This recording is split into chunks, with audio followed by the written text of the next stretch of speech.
आंब्याचा सीझन चालू आहे आणि या आंब्याच्या सीझनमध्ये अशा प्रकारचे आंबा रवा लाडू नक्की करून पहा। हे रवा लाडू पाहताल तर अगदी तोंडात टाकताच विरघळणारे तयार झालेले आहे। चला तर मग हे लाडू कसे बनवायचे ते पाहूया। आंबा रवा लाडू बनवण्यासाठी साधारणपणे या ठिकाणी मी बारीक रवा वापरलेला आहे।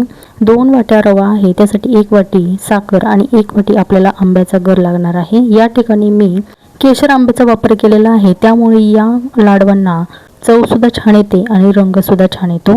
सुरुवातीला आपण रवा भाजून घेणार आहोत। त्यासाठी कढईमध्ये 4 टेबलस्पून इतकं तूप घालायचं। तूप छान कडकडीत गरम झालं की मग त्यामध्ये रवा घालून हा रवा आपल्याला 15 ते 20 मिनिटं छान खमंग भाजून घ्यायचा आहे।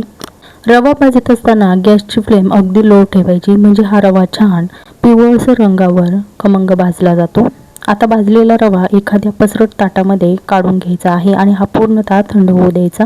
आता त्याच कढईमध्ये 1 वाटी साखर, 1 वाटी आंब्याचा गर आणि अर्धा टीस्पून मीठ घालायचं आणि हे मिश्रण आपल्याला फक्त 5 मिनिटं शिजवून घ्यायचं आहे। 5 मिनिटं हे मिश्रण मी शिजवलं आणि एका छोट्याशा डिशमध्ये हे मिश्रण घेऊन पाहिलं। त्यानंतर गॅसची फ्लेम बंद केली आणि नंतर हे मिश्रण चेक केलेलं आहे।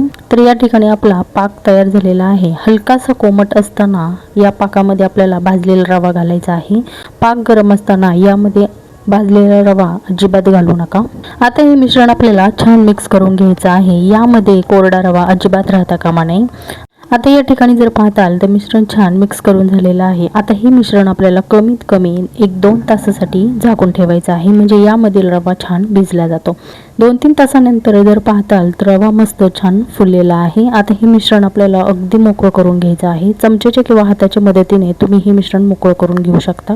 मोकळं केलेले मिश्रण आपल्याला एखाद्या पसरट भांड्यामध्ये काढून घ्यायचं आहे। यामध्ये तुम्ही आणखीन काही ड्रायफ्रुट्स वगैरे घालू शकता। जेव्हा या मिश्रणातला रवा छान फुलेल तेव्हाच लाडू बांधायला हे मिश्रण तयार आहे। आता यामध्ये आपल्याला लगेचच अर्धा टीस्पून इतकी विलायची पावडर घालायची आणि चमच्याच्या साहाय्याने हे छान मिक्स करून घ्यायचं आहे। आता या ठिकाणी आपलं मिश्रण तयार आहे, लाडू बांधून घेऊया।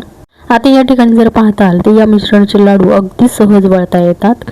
गार्निशिंग म्हणून या ठिकाणी मी काही बदामाचे आणि पिस्त्याचे काप लावलेले आहे। तुम्ही तुमच्या आवडीप्रमाणे हवे ते ड्रायफ्रुट्स लावू शकता। आता या ठिकाणी आपला पहिला लाडू छान तयार झालेला आहे। अशाच पद्धतीने सर्व लाडू मी वळून घेणार आहे। साधारणपणे या मिश्रणामध्ये 25 ते 30 लाडू अगदी सहज आरामात तयार होतात।